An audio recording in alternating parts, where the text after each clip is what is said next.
Hi to everybody and their neighbor. Welcome back to Gear and Gigs. I'm your host, Jetstone, as always. And with me is my best bud, Reg. How you doing, Reg? Hey, Jet. Good. Good. Glad to hear it. It's another show and tell. It's my turn. I got something interesting I think you might like. We'll see. I love the show and tell. I do, and you usually have something good to show, so I'm ready. All right. Under the magic carpet. Yeah, under the magic cloth or whatever. Again, I'm moving up shroud. to the screen. Because that'll make it busy. It is a Source Audio Sound Blocks. Here's the best part. Multiwave bass distortion. Okay. All right. I've never seen their bass. Have I or haven't I? I don't know, but yeah, here it is. Great little pedals, though. I love the variety they give you in those things. Now, mine have got knobs that have been changed because the original knobs are kind of a rubbery, plasticky kind of stuff. And it's like if you got an older car, sometimes the controls go sticky. Yeah. You know, and they all went sticky, so they all went bye-bye. So can't have sticky knobs. A bunch of vintage knobs I have on here to replace them, so don't go by that. Does that change the overall tone? Is it adds a little warmth. Drive now? You'd be surprised. Yeah. It's like sticking a vacuum tube in the side of a digital amp. Exactly the same as that, except completely different. Mostly different in every way. Right. For our signal, we're going through the SVT preamp, SVT-IIp. The SVT-2. That's a good one. SVT-IIp tube preamp. Going straight into the Digico board to use it for its light compression and its A to D converters going into Zoom. For the bass today, the Kubicki Factor. Mm-hmm. Because that way we can listen to this with active and passive, because this will do both, so we can kind of compare, and that might be interesting. And here, let's establish our basic clean sound here.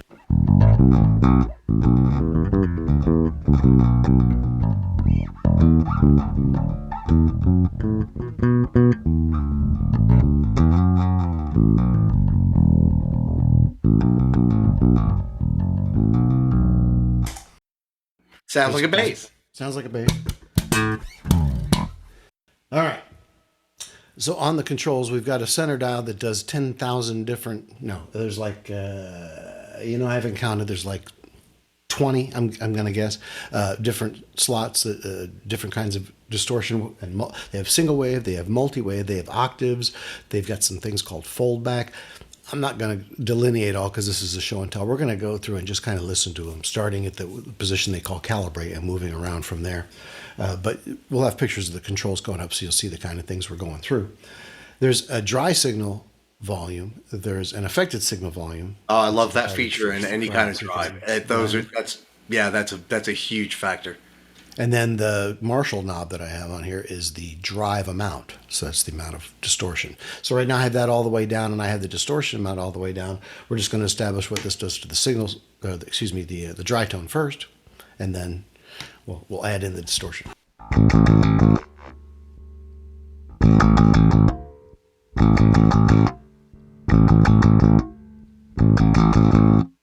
And we were in, by the way, when we started. Interesting, though. Oh, so it was in the first, so you were going back and so it was the opposite of what I would have thought. I'll start in.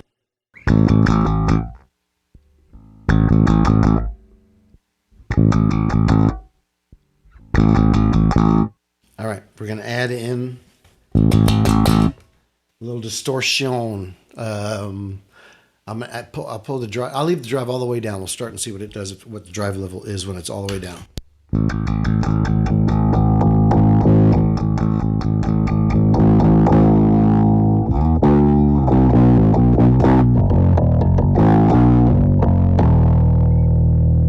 Okay, I'm going to leave this mic on for just a little bit. I'm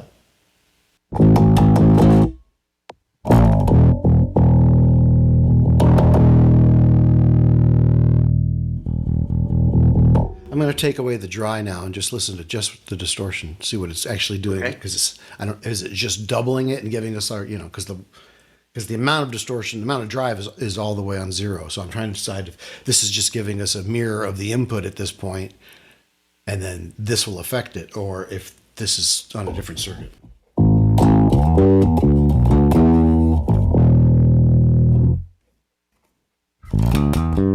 So it is different. It is already doing something even at its lowest drive level. Right. So I'm going to take, because our levels are getting too high with both of them up, so I'm going to take the dry down to half of what it was.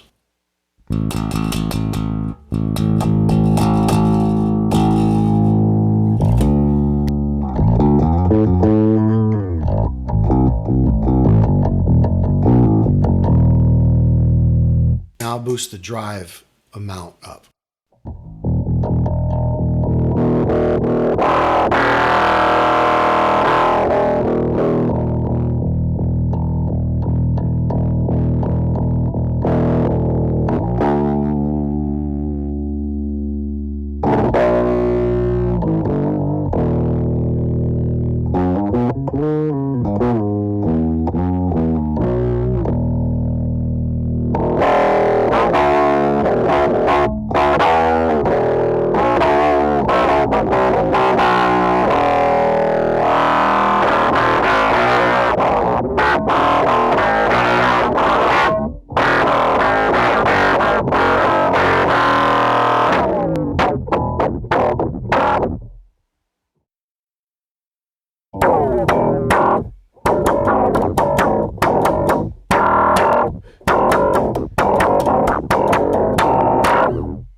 There's a lot of distortion available on tap.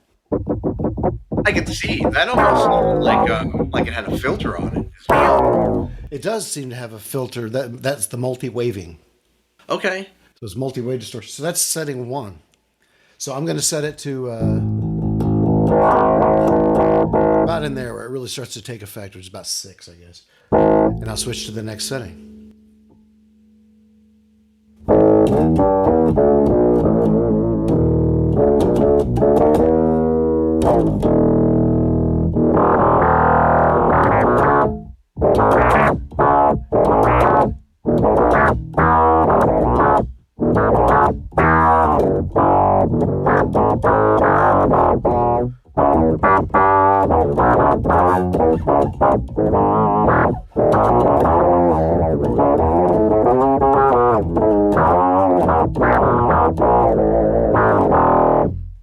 It's kind of very fun. synthesizer-y, isn't it? Yeah, I mean, it kind of has a real prominent filter feel to it. Let's go to the next setting, see what it does.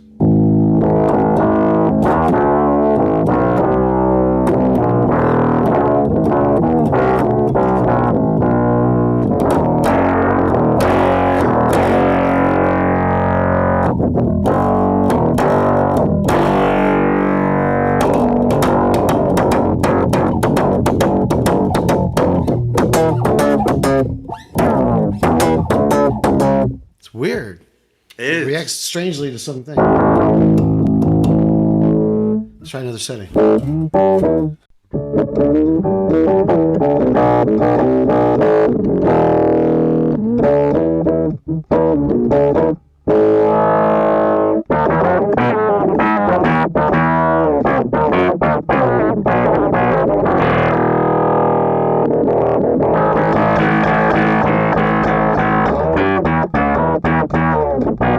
So I just mixed in some more dry.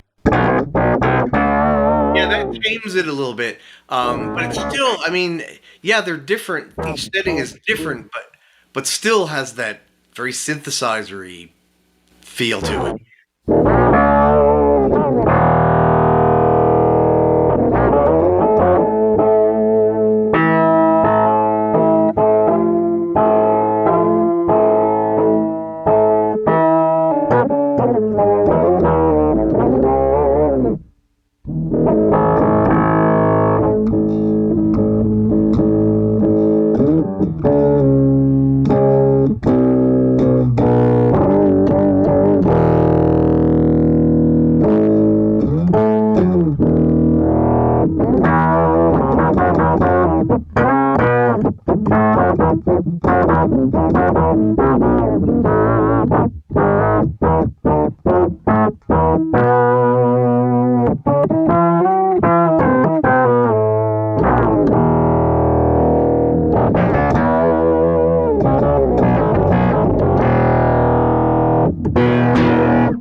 This is a different section. I've gone through a couple different sections. This is, I think, the octave section. I like that.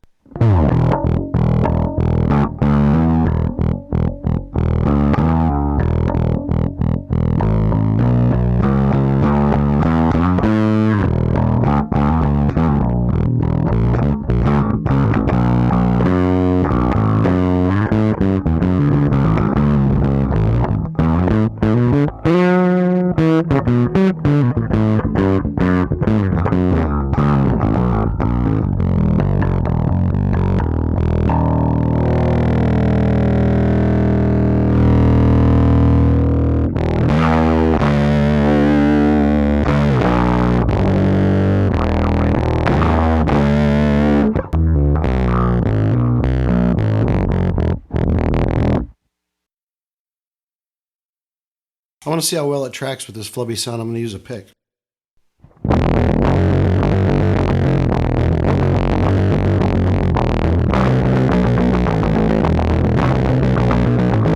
There's no dry, it's all wet.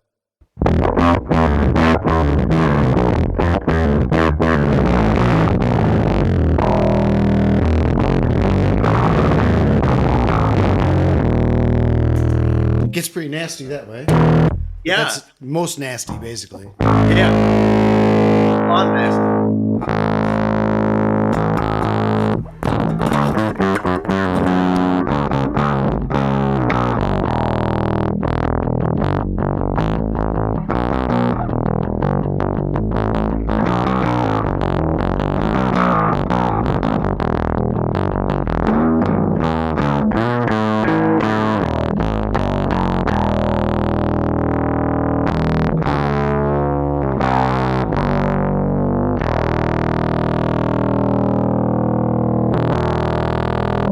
I'm going to go to low D.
Yeah, too bad it doesn't have any sustain. Huh? I know.